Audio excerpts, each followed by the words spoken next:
মই বৰ্তমান বনাই আছোঁ খাচী মাংস। নিজে বনাই খোৱা এটা মজাই বেলেগ। ভাবিলোঁ বনাইছোঁ যেতিয়া আৰু এটা ভিডিঅ' কৰি দিলোঁ। সকলোৱে খোৱা বস্তুবোৰ ভিডিঅ' মাৰিয়ে থাকে। খুৰা খুৰী বাইদেউ ভণ্টি ভাইটি সকলো যিবিলাকে চাই আছে, যদি ভাল লাগে ভিডিঅ'টো চাই বনোৱা ষ্টাইলটো, বাট যিটো এতিয়া কমপ্লিটলি হোৱা নাই, ফ্ৰাই কৰি আছোঁ, বাট হোৱাৰ পিছত আৰু এটা দেখাম মই।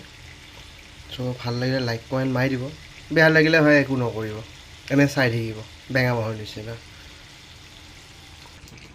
মই বনোৱা মটন গ্ৰেভি কমপ্লিটলি হৈ গ'ল, বাট বেছি জুলীয়া নাখাওঁ, but gravy tasty and very special mutton gravy. But নিজে বনাই খোৱা এটা সোৱাদে বেলেগ। সকলোৱে বেলেগৰ হাতেদি খাই কিমান খাব আৰু মাৰ হাতৰ হাতেদি। চ' ভাবিলোঁ আজি নিজে বনাওঁ, নিজে সকলোৰে লগত মিলিজুলি খাওঁ। চ' সেইকাৰণে বনালোঁ। ভাল লাগিলে লাইক কমেণ্ট মাৰি দিব, আৰু বেয়া লাগিলে একো নকৰিব, এনেই চাই কিনে ভিডিঅ'টো থৈ দিব। সকলোৱে চোৱাৰ বাবে মোৰ ভিডিঅ'টো thank you and bye by.